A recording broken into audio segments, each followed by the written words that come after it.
to talk more about the state of relations between Turkey and Israel. I'm joined in the studio by Dr. Eytan Cohen, Yanarocak, Turkey expert at the Moshe Dayan Center at Tel Aviv University. Welcome. Thank you very much for Good to see you, Eytan. So, see you too. There was some confusion over the weekend, wasn't there?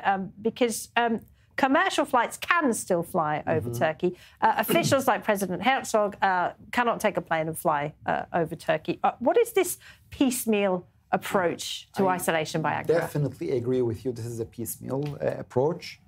And there is an inconsistency. At the end, we are seeing the Turkish government statements are deteriorating the relations in a steady manner. But on the other hand, in the air, business is as usual. So we all happen to see that nothing has changed thanks to the ordinary Israeli planes began to penetrate into the Turkish airspace, and they began to report that business as usual. So also, we did not hear or saw any kind of official Turkish statement regarding making this huge U-turn.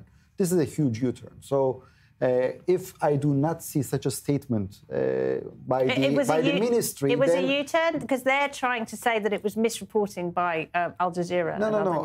I heard everything in the Turkish language. Turkish language is my mother tongue. Yeah. And, it's very pure and beautiful Turkish. He said that they shut down the airspace without making any necessary references for the civilian or the military or state-related. So what made them change their minds? We don't know. Really, we don't know. But that's a huge U-turn. And on the other hand, we can say such a thing that was a public relations campaign. At the end, all of the headlines in the Turkish press appeared that Turkey did impose such a sanction against the state of Israel. But in reality, as I said, business as usual. So quickly they are not paying it. a price for that. I mean, I drive past it almost every day. There's a huge Turkish flag flying outside the Turkish embassy here in Tel Aviv. So clearly diplomatic relations are ongoing. Yeah. Business as usual. Also, the diplomatic corps is here. Of course, the junior staff is here. Unfortunately, we do not have an ambassador here. And let me tell you, let me express my really desire to see here a Turkish ambassador and an Israeli ambassador back in Ankara. We would like to see the relations back in track, but not with this kind of punitive measures that the Turkish foreign minister is trying to get more public approval for himself. And he's walking a difficult line, isn't he? No, he's doing it in a very conscious manner. Believe me, this is a very well calculated, strategy. He is sacrificing the Israeli-Turkish relations for his own future. Ariel, very quickly. Yeah, Eytan, correct me if I'm wrong, but also at the beginning of the war, they said the Turks that they wouldn't continue trade with Israel, but suddenly trade from Palestine skyrocketed over 1,000%. Just simply designated 180%. And so simply designated goods coming from Israel as from Palestine, thus not appearing as if it's from Israel, but officially continuing the relations. Accurate, but until when? Until last week. Last week they took an additional, move, an additional measure that unfortunately they put an end to this traffic. How?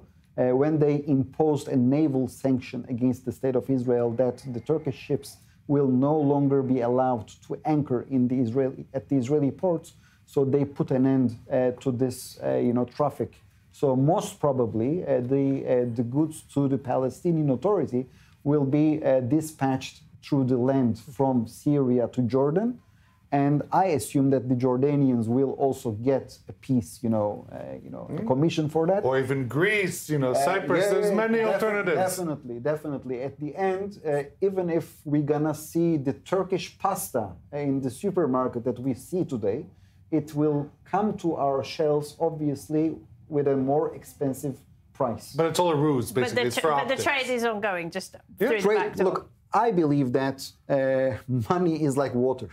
It will find its way. It will always find its way. When there's demand. But still, it's a huge damage for people-to-people relations. Because at the end, people are trying to make their living. They would like to conduct trade, tourism, and unfortunately, we do not have bilateral flights, direct flights. But it's largely theatre, even though it is harming people. I want to ask you as well, because there were some reports that President Erdoğan was very upset by comments made by Prime Minister Netanyahu on a podcast saying that he recognised the Armenian genocide. I mean, is that true?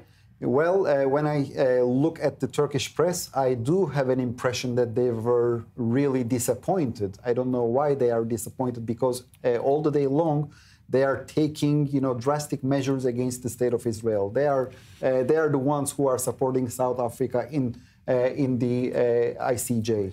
They are the ones who are imposing unilateral sanctions against the state of Israel. So, when he was asked, Prime Minister Benjamin Netanyahu, he said, yes, I do. He even did not say it in a proper sentence. I could not hear him, saying that I'm Prime Minister of Israel, Benjamin Netanyahu. I do recognize It sounded like genocide. he was saying it in a personal capacity. It was kind of a lip service, and so that he also did not sacrifice our very close relationship with Azerbaijan. We never want to endanger our very close relationship with Azerbaijan. We cherish our relations with Baku, which survives all of the tensions with Turkey. President Erdoğan is meeting President Xi over in China today. Is that an important visit for him? It is important. This visit is conducted in the framework of Shanghai Cooperation Organization. Erdoğan's last visit was in 2022. So I would like to remind also for our audience that Turkey is a member of NATO, and Shanghai Cooperation Organization was formed by Russia and China as an alternative organization for NATO. But still, Turkey is being represented there by Erdoğan. From the Turkish perspective, Turkey is seeking to maximize its interests while making this rapprochement also towards Russia and China. And also, we should underline that there is a deepening cooperation between Turkey and China in terms of bilateral trade, although this trade is mostly favors China in a very remarkable manner. And also the two countries are cooperating in artificial intelligence and also a mobile sector. So the sky is the limit, yes. Turkey's keeping its finger in lots of pies. Also, they are also highlighting that they do support China, one China policy, which is something against West. So, Hi, Eytan. Thank you for coming to explain Turkey to us. Thank you for having me. As always, thank you very much. Thank you.